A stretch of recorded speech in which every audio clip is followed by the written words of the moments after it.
Hello, friends, and welcome to Adventures in Pixieland. We are in a Bible study. My name is Amy. I am an ordained minister, and we are in the NIV. We will be through this year, and then in 2026, we will do other versions of the Bible. We are in the book of Genesis. We're doing chapter 12. We're going to do all of chapter 12, but we're going to go into chapter 13, verse 4. For no other real reason than dramatic effect, to be honest. So, let's get into why. So, the call of Abram. Remember, not Abraham just yet. Abram. Okay?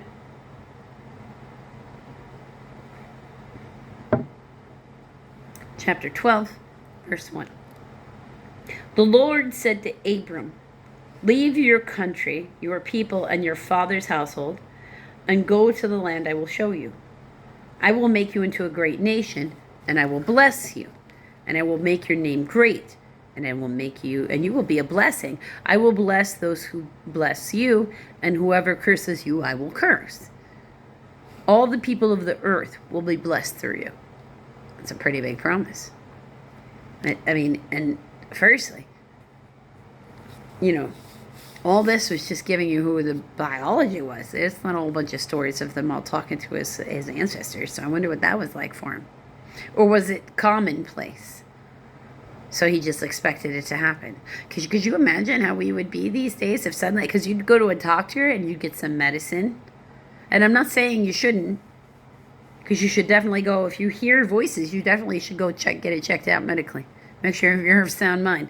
Please don't assume it's a deity. Because it doesn't even sound like it was commonplace here. So Abram left as the Lord had told him, and Lot went with him. Abram was 75 years old when he set out from Haran and took his wife, Sarah, or Sarai, and his nephew, Lot. Right? All the people they had acquired in Haran, and they set out for the land of Canaan, and they arrived there. Abram traveled through the land as far as the site of the great tree of Mork at Shechem. At that time, the Canaanites were in the land. The Lord appeared to Abram and said, to your offspring, I will give this land. Now see, footnote of C, which is, see, that doesn't look like a C. Where is it? Or seed. Instead of offspring, your seed. So he built an altar there to the Lord who had appeared to him. Makes sense? From there he went on toward the hills east of Bethel and pitched his tent. With Bethel on the west, and this thing is spelled A-I. I on the east.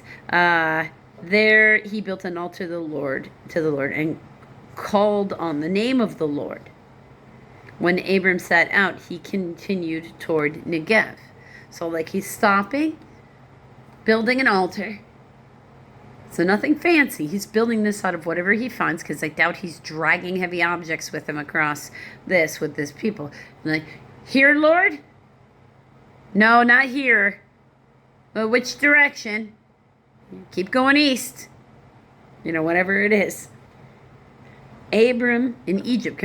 They're in Syria, right? They're in that area. They're in that, So they're south of the mountains of Serbia, but north of the Middle East, in the Middle East direction, if you're looking at Jerusalem.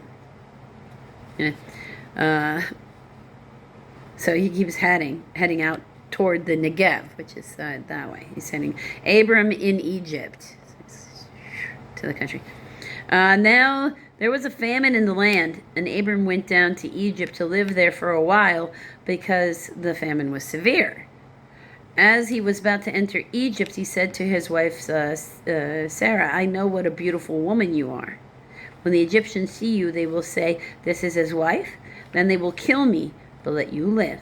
Say you are my sister, so that I will be treated well for your sake, and my life will be spared because of you. So cover for me, so they don't kill me, just so they can take you. Because otherwise they'll kill me and then take you.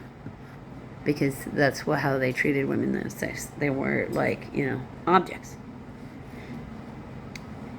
When Abram came to Egypt, the Egyptians saw she was a very beautiful woman, and the Pharaoh's officials saw her, and they praised her to the Pharaoh, and she was taken into his palace. He treated Abram well for her sake, and Abram acquired sheep and cattle, male and female donkeys, men servants, maidservants, and camels. But the Lord inflicted serious disease on Pharaoh and his household because Abram's wife, Sarah. So Pharaoh summons Abram. "What have you done to me?" Because he's recognizing the source is from God. And he's like, "What's new? This is new." He said, "Why didn't you tell me she was your wife? Why did you say she's my sister? So that I took her to be my wife." So the Pharaoh was sleeping with Sarah. But she's barren. So it's not like it could produce children. And she was doing it to keep her husband safe. But now Pharaoh knows. "Now then, here is your wife. Take her and go." Then Pharaoh gave orders about Abram to his men, and they sent him on his way with his wife and everything he had. So get out of my country. Chapter 13, verse 1, Abram and Lot separate. So Lot was with him when he came in, and Lot left with him when they came out of Egypt. So Abram went up from Egypt to the Negev with his wife and everything he had, and Lot went with him. Abram had become very wealthy in livestock and silver and gold. Okay, from the Negev, he went from place to place until he came to Bethel, the place between Bethel and because Ai, where his tent had been earlier, where he had built the first built an altar. There Abram called in the name of the Lord. Now Lot, who was moving about with Abram, also had flocks and herds and tents, but the land could not support them while they stayed together, for their possessions were so great they were not able to stay together. And quarreling arose between Abram's herdmen and the herdsmen of Lot. The Canaanites and the Prezerites were also living in the land at the time.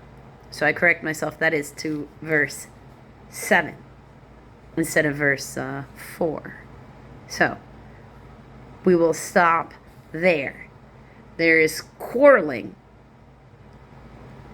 because everything is just too compressed. Everything's just too close together. And how appropriate is that, given that the holidays have just finally left and we are now in ordinary, well, not really so much ordinary time, not having to be around holiday time.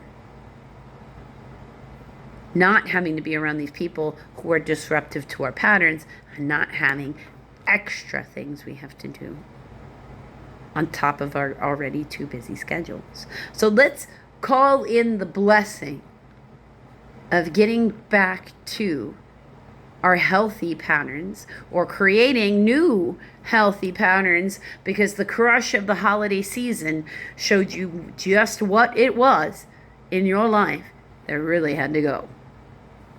Until, well, a few minutes from now, friends, in the Psalms.